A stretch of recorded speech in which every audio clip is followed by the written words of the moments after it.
we have a segment on the show where we talk about our guests' hometown. Oh. Hell yeah. And today we're going to, Sam, are you ready to say it with me? Strong Island, baby. There was a bit of confusion last week because we talked about the founder of the Pirates Booty Cheese Snacks company staging a coup in Seacliff, New York. Oh, really? And trying to seize the town hall and proclaim himself Captain Bootyhead, the mayor of Seacliff. Is it Seacliff or Seaford? No, Seacliff. Okay. Yeah, and that obviously didn't work, but I kept making reference to Strong Island. Have you ever heard anyone say that? No. No, what the fuck? Not All right. once. I'm texting Kurt Steinmuller right now, who's from Long Island, and asking him if he's ever heard But that. I mean, I'm past the point. Like, Okay, all right. That was the thing is when you said like, oh, we might go into Long Island to talk, I was like, all right, I haven't been there in over 30 years. Good. Like, I had to go back and like remember some shit. Hell and I was yes. like, what a love it. weird town I grew up in. Oh, yeah. Well, stuff I was looking up. So, Setauket. Setauket. Or Setauket. Okay, I'm glad you corrected. So, Setauket. Setauket. Yeah, That's how you say it in Alabama. That's right. Yeah, you get on down to Setauket. All right. You And understand? I have no idea how the Iroquois actually said it. But Oh, sure. It's lost to time because we destroyed the Iroquois. So Setauket is the, I guess, most famous thing home to George Washington's spy network. Yes. Yeah. Oh, yeah. Very much The so. Culper Ring, which was a name suggested by Washington and taken from Culpeper County, Virginia. Okay, well, hold on. Let me interrupt you. Oh, what do we got? I'm Kurt impressed you got Steinmuller that text. I said, have you ever heard of people calling it Strong Island? Once in a while, but only losers refer Hell to it yeah. like that. Boom. I once bought a T-shirt that said Strong Island. All right, Kurt. Kurt's man. the best. I'm gonna go. I'm gonna tell him he's getting a high five on Thursday at the Good Night Bar. When I was growing up, Long Island, one of the things it was known for was its gay population out on Fire Island. Oh, so sure. it was not being called Strong Island when I was growing up there. But yeah, so there's a spy ring, and I was like, what even was spying in like the late 18th century? And apparently it's just guys just writing stuff down. Oh, it's very, yeah. It's like, oh, there's 6 boats out there, and then taking it to Washington and telling him. Like, There's actually, and it really is like right in Setauket, like they would come across from Connecticut right to Setauket. That was where the spy ring was. and they made a TV show in 2014 about it called They did. Turn Washington Spies. They did. But just wanted to share some recent local news. We got 53-year-old James Robotsek, a former NYPD officer and the leader of the pro-Trump conservative group Setauket Patriots, has been arrested and charged with domestic violence. Suffolk police said Robotsek had previously been charged with holding a parade without a permit in 2020, Oh, no. which I went in reading about. I was like, that's... COVID permit. Well, no, I was like, that's one way of putting it. I would call it a minor Trump riot that he just sort of had in the streets. What do they do?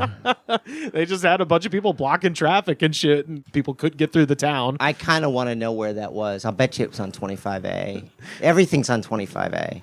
That guy also has been charged in 2007 with petty larceny, and he was fired from the NYPD in 2000 after being convicted of official misconduct after he offered to help a prostitution suspect avoid prosecution in exchange for a date. So, Do you know how hard you have to work to get fired from the NYPD? especially for like fucking with a that? sex worker. Yeah. That's not like that's a slap on the wrist, and Yeah. like your union rep goes, don't do that again. It's like, also just give her some money, you Right. asshole. It's like, she'll date you. You just have to pay her. By the way, Suffolk County Police used to be the biggest pieces of shit. Yeah. They were as bad, if not worse, than the NYPD. Wow. Because the NYPD had more scrutiny on them at that time. Sure. Yeah. This is like suburbs, And basically. then I found out, like, the Suffolk County Police, like, they were, like, fucking cowboys of the worst order. Damn. Well, when I Googled Setauket, I was so happy that the first thing that came up when you click the little news tab was an article from the Daily Beast. And if your small town has a Daily Beast article, something's going to be fantastic. This is Noah Kirsch writing for the Daily Beast. This is from October 2023.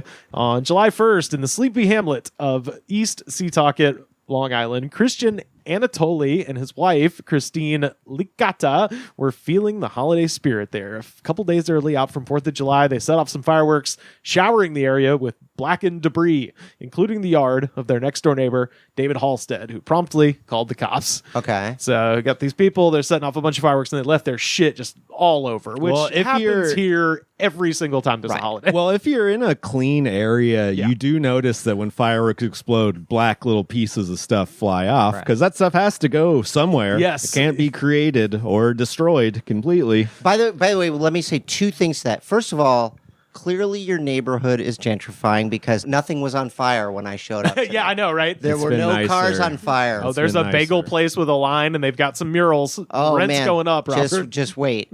The other thing I will say, one of the things that Long Island is famous for is the Grucci fireworks explosion. Oh, what's that? The Grucci fireworks is one of the premier fireworks companies in the world. They did like in '86 when they redid the Statue of Liberty. They did all the fireworks for that. Oh, whoa, okay. Like they're hardcore.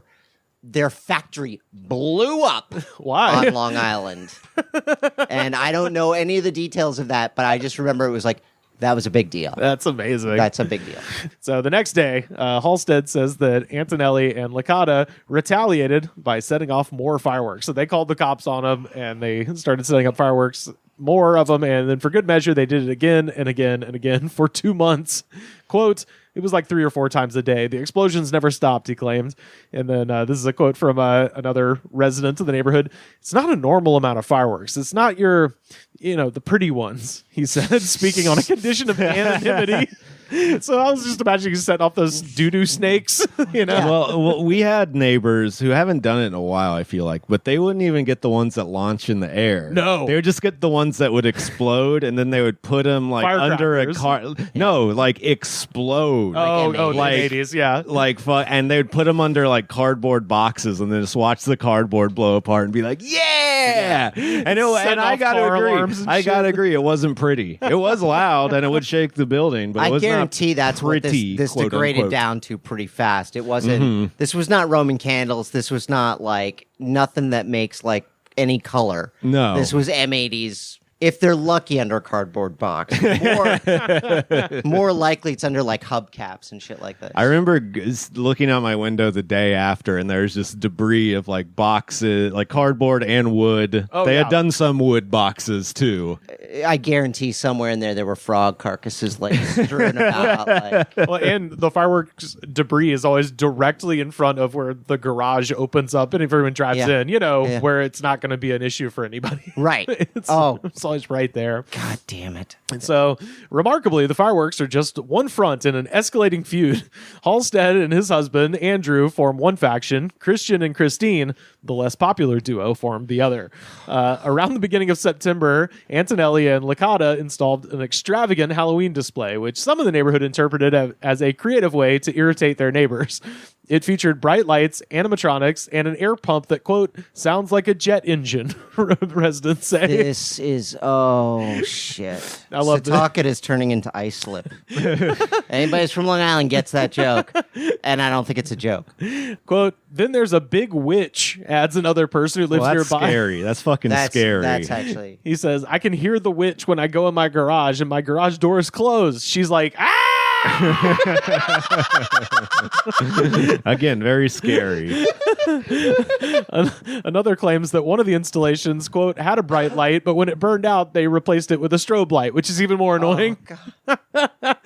That would drive me. I wouldn't be able to be that petty. I couldn't have that going on. Well, you have epilepsy. You have a right to kill them if they do that. Yeah. I mean, this is just standard white trash neighbor fight. But on and like you said, Long Island is white trash New York, right? Long Island is pretty standard white trash. Like, it's nothing special. The only thing that's really different is the accent is a little different. Yeah. But like and it used to be there was more mob people there. Right. So this used to be more dangerous. Yeah. But like for the most part, like just, your average blue collar guy in Long Island is like your average blue collar guy anyplace else, just with an Italian accent.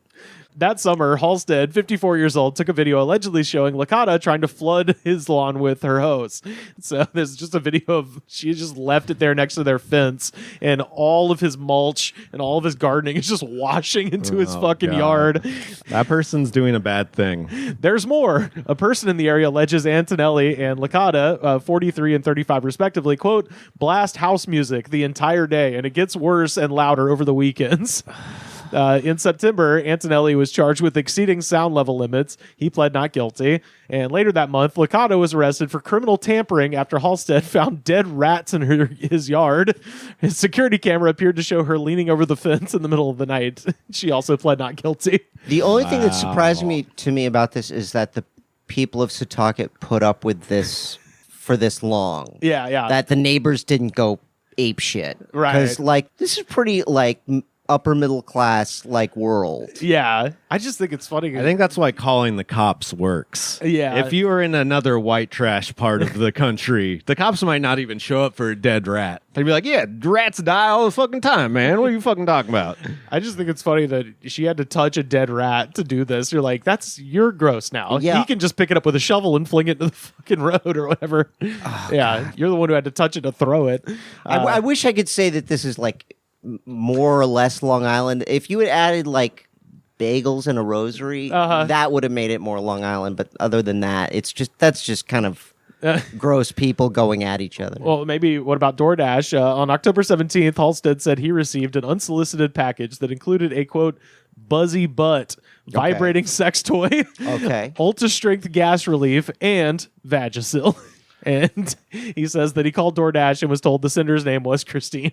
So she didn't even try to like disguise this at all. Here's a butt for you to fuck, you old farty, pussy-infested, nasty motherfucker. I attribute the cleverness of that prank to the proximity to Stony Brook University. Oh, yeah, sure. That, like, there's a higher level of analysis going into I don't think those sex toys are cheap either.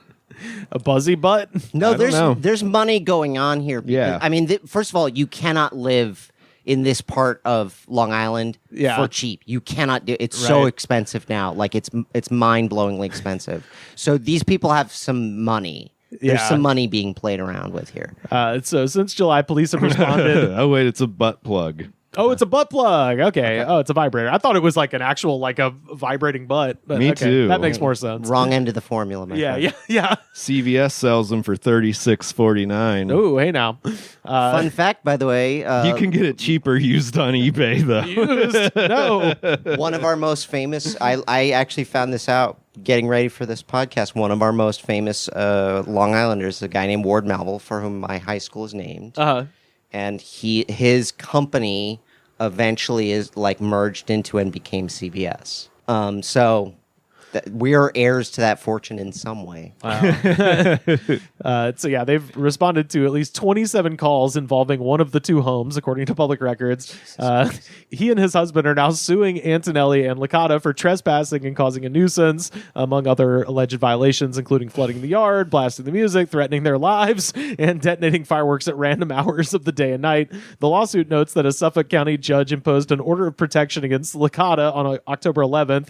The Daily Beast saw a copy of the order, although Licata says it doesn't exist. So I love that. He's claiming that there's no restraining order. Restraining order. She's like, you don't got no restraining order against me. And the Daily Beast is like, here's a copy of it. Like, no. They did plead not guilty, so maybe she legally has to say that. So Christian Antonelli, meanwhile, considers himself the victim. And this is his quote. People in the area have been taunting my family since 2020, he wrote in a text to the Daily Beast. I'm a husband, a father of 3. I was raised in a Christian household, and my family likes to work hard and enjoy life. Most of the accusations about his conduct, he added, have been, quote, been a guilty till proven innocent routine. They're persecuting me. Christine concurred in a separate text message in which she denounced Halstead as a lunatic that harasses the police, which in turn makes them harass us, she said. She denied the police are hassling our illegal behavior. Yeah. I've never wanted the mob to return to Long Island more than I do right now.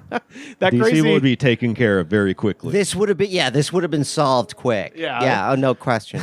That crazy QAnon guy shot the last mob boss on Long Island, I think. damn it. Or was that New Jersey? I forgot. But she says, we're all afraid. And she denied virtually all of her neighbors' claims, saying that she and her family have only occasionally set off fireworks and haven't done any this month. And that the Halloween decorations are reasonable and that they don't play loud music. And she knows nothing about the buzzy butt or the Vagisil and the care package. I just like someone having to verbally deny. I don't know nothing about the. Listen, butt plug. Never heard of it. Never heard of a buzzy butt. The community clearly seems to be in Halstead's corner, but as much as people are exasperated by the Antonellis, they appear to be equally confounded. The couple arrived 3 years ago and obviously had money to blow, and parked in front of their homes are 2 new Teslas, one of which bears the license plates "Get Some" with 2 M's. Sure. But where did they come from? And how did they seemingly get rich? In March, a federal lawsuit was filed in the Eastern District of New York that claimed to hold some answers. Beverly Van Gundy is an 81-year-old widow that lives in San Leandro, California. And 6 years ago, an ad on the back of a magazine captured her attention. A company called Atlas Collectibles said it was offering gold bullion at rock-bottom prices. So Van Gundy had recently come into some cash. When she was 27, she bought a home in San Leandro, but by the time she sold it, it was worth more than $800,000. Okay. And again, she's old, so that's a big... So she's got some disposable income for the first time in her life. Okay. Yeah. And when she called Atlas to inquire about the gold, a man from the company told her to hold off. And she said that this guy said, "Give me a few days and let me find something better." His name, she said, was Christian Antonelli. Antonelli and his associate Jason Sullivan advised Van Gundy to buy collectible coins, arguing that they would appreciate faster than bullion. And according to a lawsuit she filed in the spring, she says, "I bought in. Big mistake," she now says. Antonelli in particular wooed her with what felt like kindness. He's very smooth talking. He never gets upset. He talked to me for hours about his family, and I talked to him about my family, and we got to be more like friends. And so that's, again, he's ripping off a woman in her 80s in California. Great. And by the time the pandemic hit in 2020, Antonelli and Sullivan commenced phase 2 of their fraud, the lawsuit claims. The pandemic, they allegedly told her, provided an unparalleled opportunity to cash in on her holdings. All she had to do was ship her coin collection, including hundreds of thousands of dollars worth of coins, to Antonelli's house in Setauket, and he would, quote, sell them on consignment. And yeah, so if you're wondering what that guy does for a living, that's what he does. If it's not this case, there's a similar.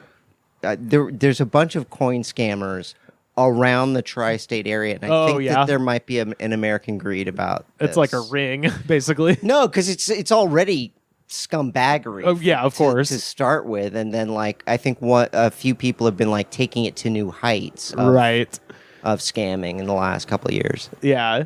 So yeah, Van Gundy doesn't expect to get all of her money back. Whatever she does recoup will need to last the rest of her life, she says. Not that it'll be that much longer anyway, but that's beside the point. Oh, God. Yeah. So she's trying to get back just a little bit because she sent them thousands of coins and then it was like, oh yeah, they're worth whatever, $800,000. If I'm that age, yeah, someone rips me off, it just becomes a revenge. Yeah, suicide plot. Vest. Because I'm like, look, I don't need the money. Yeah.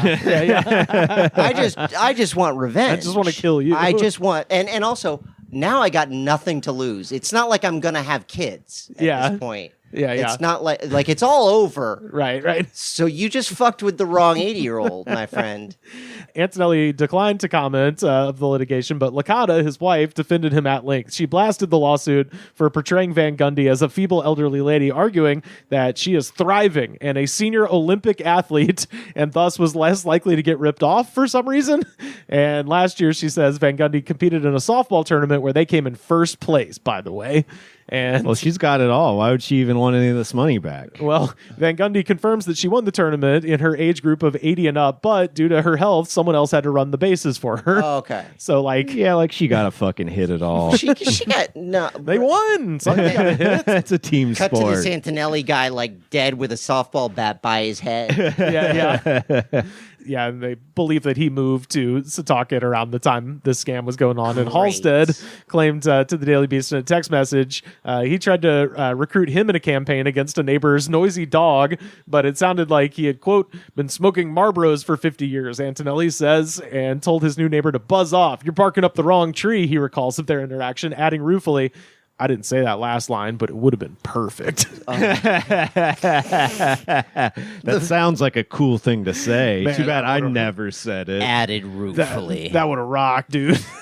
My one regret, not saying that. Saying this stupid line. A few months later, around Christmas 2020, Antonelli had family in town. He says that he had found 2 mortar fireworks in a toolbox and decided to set them off. By his recollection, the neighbors loved it. One supposedly charged into his yard cheering, "Do more! Do more!" And the next house, he said in a text message, yelled, "Yeah, we love it!" No. While another explained, "Finally, awesome people move into the neighborhood. We love you guys. Finally." Welcome." That did not happen. Somebody had to write this in a fucking court case. And then the plaintiff got a text message that said, "Yay, we love it." So Halstead and Antonelli said did not join in the cheering, and he in fact chastised a couple people for shattering the peace, allegedly adding, "You're not in Center Reach anymore. This is Setauket." Yeah. Center Reach sucks. Yeah, what is Center Reach? Center Reach sucks. Oh, okay, right on. Halstead admits to participating in verbal altercations. Quote, "I said to him, 'Listen, you're a criminal and you steal money from little old ladies. I don't like people like that.' I called them white trash in the heat of the moment." Licata shared videos with the Daily Beast that says that prove Halstead has been the source of the neighborhood problems. The most compelling video from this summer shows Halstead demanding that Antonelli, quote, "Be a man, come out here and talk to your neighbors." And after a pause, he grumbles, "Fucking pussies." Jesus God, come on. And that's one version of the feud's origin. Halstead offers another. He says that he entered the war over a different dispute. Antonelli and Licata piled dirt against their fence to make their yard level, which we were completely unaware of until the fence fell down. So they're just stacking, just putting tons of dirt, and then the guy's fence falls down. It's like, "Hey, can you pay for that?" And so is self-awareness just not a thing anymore? Oh, yeah, no. Well, I mean, when you're a scam artist asshole, I Yeah. don't think there is any line. It sounds like he met the perfect neighbor for him. Oh, yeah. Antonelli insists that he's just defending himself from a hostile neighbor. Quote, "He's obsessive. He's constantly harassing me and my family. He's a loose cannon. My family has suffered greatly, and it's a long way from over with this guy." Halstead, for his part, says he hoped to avoid going to court. Late last month, as he was threatening legal action, the discord seemed to mellow. For a brief stretch, the Long Island air was once again calm, and then in early October, fireworks went off again. So it's yeah, and I couldn't find a follow up to this. Like I was looking. I found, when did this happen? This happened in October of 2023, and I found Antonelli's Instagram, but it was private. But his avatar was just some transphobic text. So yeah, fuck that. Good. Yeah. Was Antonelli ever indicted for? I think they settled. They must have settled out of court because they had this dispute was listed, but there was no action. So they probably. No, I meant for his coin scams. Oh, for the coin scams, couldn't find anything. That's the thing. Yeah, that's the thing I want to see is him suffer for that. I'm sure it got settled out of court, probably. Yeah. Because I found it on like legal filings, but again, there was no resolution on any of it. So I'm disappointed that my hometown had such just like a normal, common, like just like white trash neighbors fucking with each other. Yeah, it's just so. I mean, yeah, it's Center Reach. It's not something you're supposed to be hearing about in East talking. Well, what? Let's get into these questions. Robert Yasumura, Setauket, New York. Sure. Number one, what was the incident? There wasn't per se one incident, and that has to do with. So Setauket is part of 3 towns called the 3 Villages. Uh-huh. It's huge. Yeah. Like, so my high school was 2,500 kids over 3 grades. Yeah, I heard you say that. That's wild. Huge. And so it doesn't have that small town, like, there's one incident you can point to that everybody remembers. Sure. Didn't want one like that. Except for the fireworks explosion. But those, like, roll into each other. So, like, there would be, like, so, like, when I was in high school, like, 3 kids died over the course of me being in high school just by the laws of large numbers. Right. Like, and so we're in a smaller town, like, a kid dying would be huge. Right, sure. In my town, it was a big deal, but it was also like, we have so many goddamn people here. It's just going to happen. So, there were some fires. There was, like, the The one that I remember being very peculiar was a friend of mine worked at the sort of the local pharmacy, and he went to work one day, and his bosses were being let out in handcuffs. Oh shit! Because they had been getting like illegal drugs and selling them essentially. Oh, like hell it was a complicated like insurance scheme that they were running. Yeah, and he was like, "Okay, well, I guess I'm not doing this today." Like, so it was just it just wasn't it was too big a town for that kind of thing. Yeah, I played my last year playing baseball. It was for a local car repair shop called K&K Auto. Sure. And the coach was, of course, the owner of the store. And one day we came in and he was gone, and our pitcher, his son, was also gone. And it's because they, I think, fled the country with a bunch of money that they stole. So we just had to, figure it out for the rest of the season.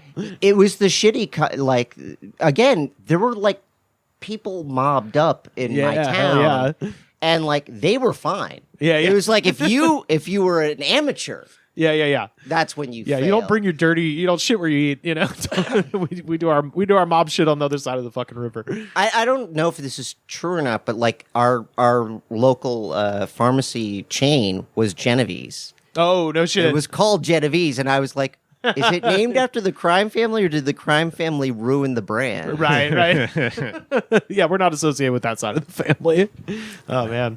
Question 2, local legend. Again, this is a weird thing because, as you were pointing out, we had the spy ring. Yeah. And the reason why we had that is because part of the town dates from like the 1600s. Sure. No shit. Like it is some of the oldest buildings in America exist in that part of Long Island. Well, and the weird thing is that when I was living there, everybody had moved, had basically repopulated the area since about the 50s. And so no lore had built up yet. Is there no famous people from there? No, there's a lot of Kevin James from then that's went to the my high local school. legend. So who's the local legend? But nobody was the one local. There was one guy who I went to high school with who got into the New York Ballet when he was still in high school. He was that good. Damn. He was kind of a local legend. I don't even remember his name anymore. I know I resented him because all the girls kind of like dug him because like he was like a heterosexual who did ballet. Oh, sure. And was really good at it. And was really fucking good at it. Wow. And Kevin James is from there too? Kevin James, a couple years ahead of me. Fuck yeah. He does MMA in movies. Here comes the boom. Yeah. Once I found out he was from my hometown, I was like, yeah, that makes sense. He's appropriate to that that circumstance. Yeah. But we probably it was such a huge high school and we fed into so many Ivy Leagues that I guarantee they're like major people like in government and statesmanship. I just don't know them. Oh, okay. Well, but like Kevin James is huge, man. Kevin James, that's the local legend. That's gotta be Blue Oyster Cult. What? Whoa. Blue Oyster Cult came out of Stony Brook. Oh no shit! That was our fucking jam of the week a couple weeks ago. Hell yeah! Blue Oyster Cult was founded at Stony Brook University. No shit! I did not know that. I don't know. I guess I don't know enough about BOC. I like them, but I just kind of assumed they were like British. when you're from Long Island, that's one of the few things you know. Yeah, like BOC, Ram Jam, Foghat. Foghat, yep. And there's there might be a couple of Billy Joel. And then Billy Joel is like the biggest deal because he not only is from there, but he's a Long Islander. Like, oh yeah. You listen to his shit and you're like, yeah, I know where you like. I think he grew up in Nassau. He grew up right on the border of Nassau and Suffolk. Yeah. And like when you hear that and you're from there, you're like, yeah. You're like, yeah, we all drive into people's homes from time to time. Yeah. It's just the thing we do. Oh, no. Becoming a weird drunk on Long Island, that's a given. Question 3, worst bar. All of them. All of them? I will name two. Also remember, again, I left as soon as I fucking could. Yeah. And most people in sort of my peer group were like, we were told from childhood, like, you're going to leave. There's no reason to be here. Yeah. This is a cocoon. You have to break out of it. You're getting a good education. Yeah. You're going to go to college and get the fuck out of here. Like, it was just a given. But the most Long Island white trash bar when I was growing up was called Two's. Like, how do you spell it? Like TWO. IES? EYS or something like that. Two E's. Wow. During there's a bar that they go to in The Wedding Singer. Oh, yeah. It's that. It's that bar? It's basically that no bar. shit. Okay, yeah. And it was one of many, but Wow. like it was of a type. Yeah, okay, gotcha. And then on the opposite end of the spectrum, this is before like TGIFs really started. There was like a proto version of that, like near the train station, and it was like you go in there and everything's like beechwood and brass. Oh, yeah. And meant to be like very white bread, like friendly. Right. That place where I was like, this place, I couldn't imagine drinking in here. I couldn't imagine having an emotion. Yeah. Like, Other than hungry. yeah. That's the only emotion you feel here. Yeah, But only for like rice. Like not with for, butter. like- yeah. Rice and butter. That's all we eat. I would like some rice, butter, and some water. Yeah. Not too cold. though. Yeah. Like it was that kind of place. And it was called the Park Bench. Yeah. Fill it up with ice, but then run hot water over the ice, Right. and then we'll be exactly where we need to be with the temperature. Yeah. And there was a bar near Sweezy's, which hasn't existed in 30 years. And that they might have been called 2E's as well. Oh, not 3 E's? Yeah. And I just seem to remember they just permanently had like posters for 38 Special. Hell fucking yeah. Yeah. Oh, Like- man. I got to go live in this town if this is the music selection, man. Yeah. 38 Special, BOC, Ram Jam, Foghat, fucking A. Billy Joel. Billy Yeah. Joel. Hey. For when you need to relax. Yeah. You know. When you're done rocking for the day. That's right. Yeah. Oh, sleeping with the television on? That's a rocker. I have a roommate who's from Rhode Island, and he swears that Billy Joel is one of the biggest generational artists because he didn't leave the East Yeah. Coast soon enough. Yeah. He thinks everyone in the entire country loves Billy Joel still to this day. Billy Joel's coming back around though. No, he Yeah. never stopped. Yeah, I know, yeah. like I'm telling you, thank God he did. Like, fucking thank God he did. But like people are finally revisiting and going like, oh, he's probably one of the most prolific and good songwriters of that generation. Like people Yeah. are coming back to it and looking at it. I can't stand it.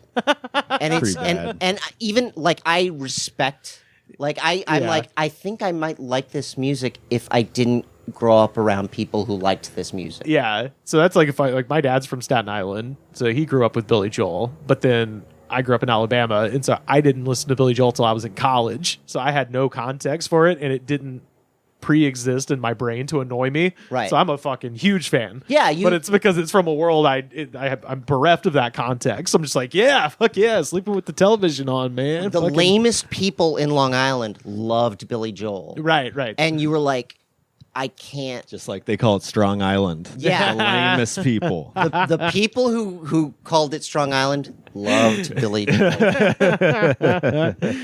Question 4: best local food. Bagels, basically. Oh, okay. I mean, anything like all the shit that New Yorkers go like, I miss this. Some pizza, some bagels. Pizza, bagels, deli. Yeah, deli. Hell It's yeah. like it's as good in Long Island as it is in New York City. Okay. And by the way, it's not good deli. There's a type of shitty deli that is I miss. Yeah. Like where it's just like the Kaiser roll was really good. Yeah, That's what yeah. made it. So Okay. it's all that shit. Nice. Question 5, and you might have answered this one during the local legends thing. Question 5: local ghosts or monsters. You said there was like kind of no. I will tell you, I was thinking about this. It's the weirdest thing because if you walk around my town, there are a lot of 300-year-old houses. Like yeah.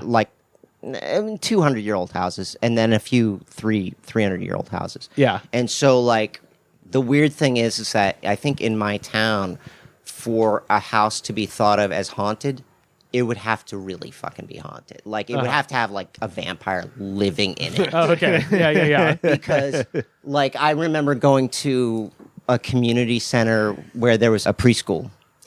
And I was young, but I realized, like, this is an old building. Like, the floors creak and da-da-da. And you could tell, like, if the lights weren't on, if there wasn't noise going on, this place would freak your shit out. Yeah. And there's a lot of buildings like that in Long hell yeah. Island.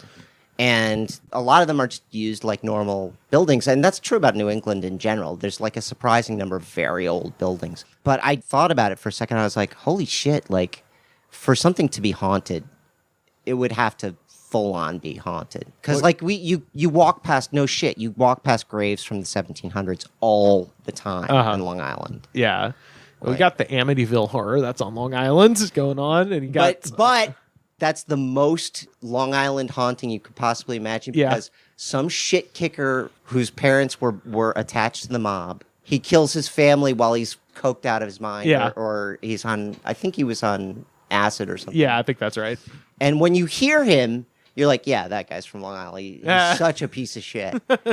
That's the most Long Island haunting I can think of. Right. That's not even a haunting. That's just a multiple murder. Yeah. Well, the haunting comes after the new people move into the house where the guy did the killing, and then it's, according to the movie, poltergeist stuff. Well, the fact that haunting was almost certainly a scam. Right. Yeah, that's the most Long Island thing about it. It's not the. Oh yeah.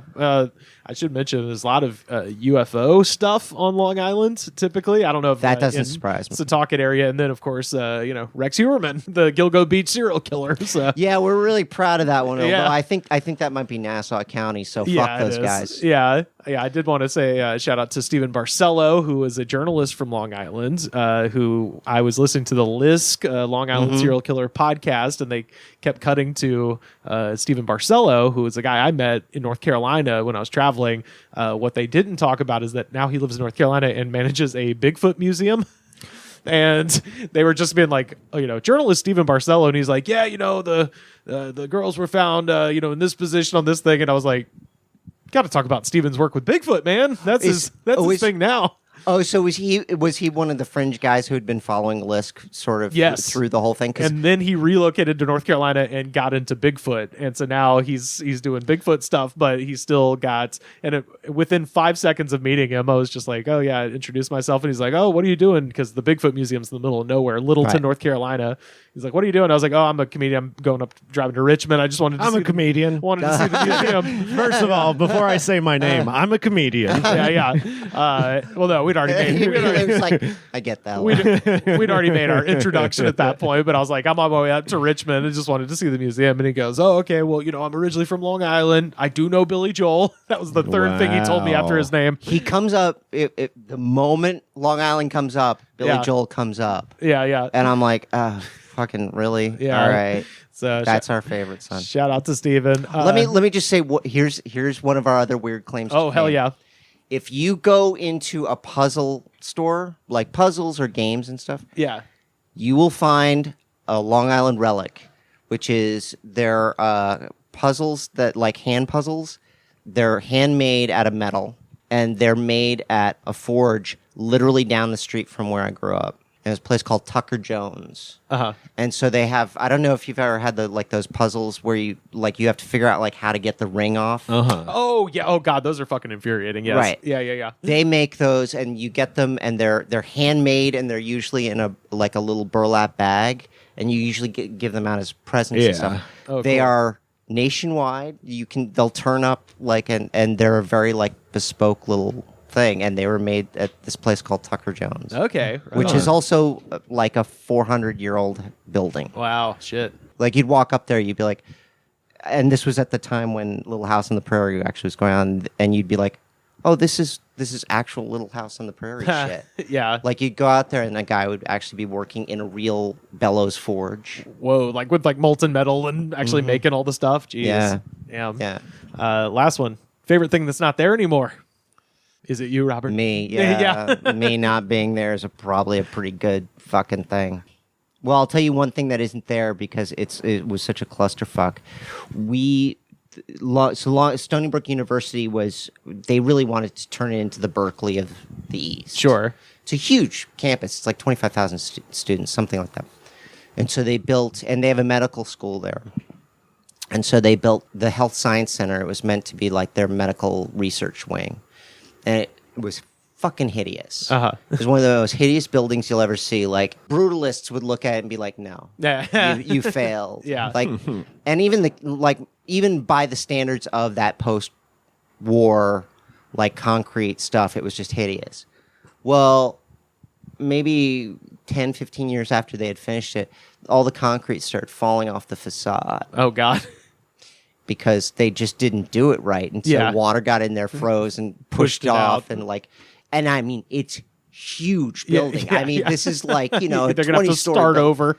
They had to take the whole thing down eventually. So I was pretty happy when I heard that. Oh, that's fucking hilarious. So I was disappointed because it was one of the, Stony Brook was one of the places where COVID hit bad. Like hit bad. And so they went and did a lot of stuff at Stony Brook Hospital. They did a lot of remote stuff. Right. And I was like, why isn't the Health Science Center in the background? And I finally looked it up and they're like, oh, it hasn't been there in like 20 years. Yeah, they had to tear it down because they fucked up the concrete. Yeah. Damn. So. Well, that is a tour of Robert Yasumura's Setauket, New York. Strong Island, baby. Strong Island. Go to the park bench. Have some rice. And butter. And It's still there. And I don't think so. Give your best girl a handshake. I will say the most generically that area thing was a place called the Three Village Inn. And it was, it was in one of the oldest buildings, but it was just like this generic fish restaurant, but like on like quaint colonial tablecloths and shit like that. Yeah. That is still there. Oh, wow. It shouldn't be. Yeah. It sounds like one of those like kitchen nightmares restaurants. You're like, why is this even fucking here? What money are you laundering? Yeah, it feels, but the thing is like people still go there because almost like we're required. Yeah. Like, that place was terrible.